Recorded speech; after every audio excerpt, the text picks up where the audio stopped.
आजचा दिवस कुणासाठी तरी सरप्राईज प्लॅन केलेला आहे बघा. आता कुणासाठी म्हणण्यापेक्षा तुम्हाला मी सांगते, दीदीसाठी सरप्राईज प्लॅन केलं होतं. तिच्यासोबत शेअर मी केलंच होतं की तिचा आज बर्थडे आहे, तिच्यासाठीच मला हा केक तयार करायचा आहे. स्पंज इतका सुंदर झालेला होता केकचा. लगेच क्रीम सुद्धा बीट करून घेतली. आता 4 वाजता तयार करायला घेतलाय मी हा केक. आता सेट होतो का नाही माहिती नाही, पण दीदीला घरचा केक खायला आवडतो, त्याच्यामुळे म्हणलं टेस्ट चांगलीच होणार हे मला माहिती आहे. सेट होईल का नाही होईल हे माहिती नाहीये. आता छान असा केक तयार करायला घेतला, पण मग लक्षात आलं की आपल्याकडे चॉकलेटच नाहीये. मग लगेच मार्केटमध्ये गेले आणि चॉकलेट घ्यायला, त्यासोबतच म्हणलं तिला आता गिफ्ट काय घ्यावं हे पण सुचत नव्हतं.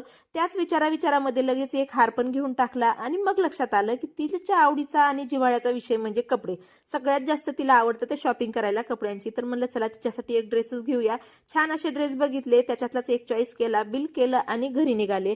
घरी जाता जाता लगेच मैथिलीनं आठवण काढली फुग्यांची. म्हणली फुगे घ्यायचेत, मग लगेच फुगे पण घेतले. परत घरी येऊन डेकोरेशन करणारच होते. मी छान असं चॉकलेट मेल्ट केलं घरी आल्याबरोबर आणि केकवरती पसरून टाकलं. म्हणलं आता हे सेट होईल. फिनिशिंगला तेवढा छान झाला नाही, कारण खूप दिवस झाला हातामध्ये काही आता केकच घेत नाही मी, त्याच्यामुळे फिनिशिंग छान झाली नाही, पण टेस्ट वाईज खूपच छान झालेला होता.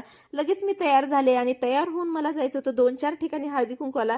मी एका ठिकाणी गेले की लगेच सरांचा फोन आला, पाहुणे आलेत म्हणून. लगेच घरी रिटर्न आले आणि 9:30 वाजले मला दीदीकडे जायला.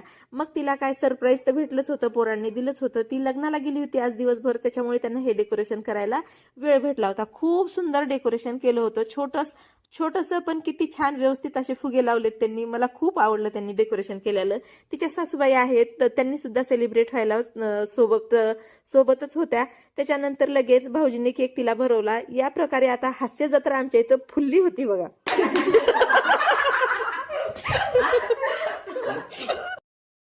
कारण सतत हसत राहणाऱ्यातली माणसं आम्ही आहोत. या अगोदर पण मी तुम्हाला सांगितलं होतं, सतत हसणं आणि मजाक हेच असतं आमच्या इथे चालू.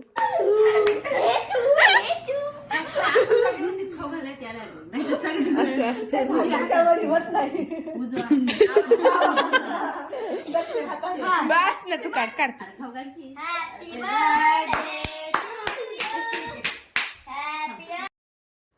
पूर्ण बर्थडे सेलिब्रेशन होताना हॅपी बर्थडे टू यू मोठमोठ्यानं अखिलेश आणि श्रेयश म्हणत होते. एक थकला की दुसरा उभा टाकत होता, दुसरा थकला की पहिला उभा टाकत होता. आता यानंतर सगळ्यात छोटा म्हणजे श्रेयश हे शेंडेफळ आता खाऊ घालणार होतं केक.